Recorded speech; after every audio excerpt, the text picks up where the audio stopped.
আজকে বানাইমু আমি হালবার tuna chunks এনে টুনা ফিশ একটা ওটা দিয়ে আমি সমোসা বানাইমু। তো বাকর আমি 4টা লইছি আর এখানে বাকরটা লইলাম আর আমার যেটা লাগে কেন বাকরটা কাটিয়া দইয়া মানে দইয়া কাটিয়া রাখছি আর এখানে পেঁয়াজ আর গার্লিক রাখছি। পেঁয়াজ দিলাম, রসুন দিলাম, একটু মতো লবণ দিলাম।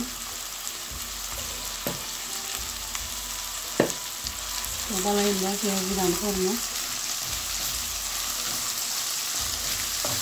গালিটা আসবো বানান যাইব করবো। তারপরে আমি পুরা মশলা অ্যাড করবো। এই করতে বেশ সরিয়ে দিচ্ছি। চিলি ফ্লেক্সও দিব, চিলি ফ্লেক্স দিব জাল করিয়া জাল করিয়া রান করবো।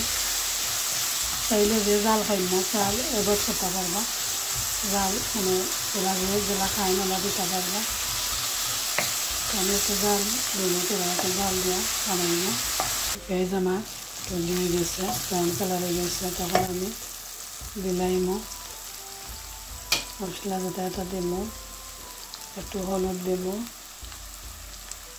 মিক্স পাউডার দিলাম, মরিচ দিলাম, মরিচটা চিলি ফ্লেক্সও দেব, সামান্য একটু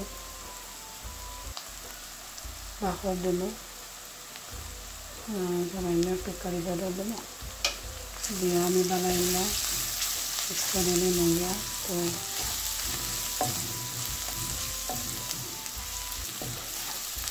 রসুন দিয়েছি, দিলে রসুন একটা গ্রান করবো, লাগে রসুন একটু আমি বানাইয়া দিলাম। তো মশলা বানাইলা বিরানো তারপরে আমি চুনা সারনো বানাইলে বিরান করে আলানো না তো বিরানো বটন একটু বানালাম। চিলি ফ্লেক্স দিব, বাকর কথা দিব অলরেডি।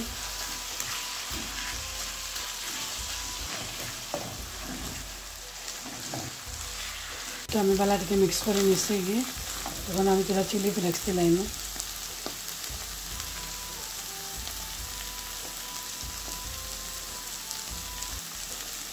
তো লাল যে জ্বালা খাই ওলা দিলাই বা এমনি বাকর কথা দিল, কিছু ঠান্ডা করিয়া বাকর কথা দিল। তো বাকর কথার যে একটা কালার থাকে গ্রিন কালারটা থাকবো বালা, কিছু ঠান্ডা করে দিলে আমি বানাইরা সমস্যা বানাইরা আর আমি একটা দিয়ে বানাই। তো ওগুলো বানাইয়া তৈরা রেডি করে তো টুনা ফিশ কিনি তো ওলা করলে খারাপ লাগে না, ভাল লাগে। তো আমার ছেলে এজনে খাইতা তো টান রিকোয়েস্টে আগে বানাইরাম। তো আমার রেডি করে তৈরা ওই আনলে পরে আমি দেখাই মনে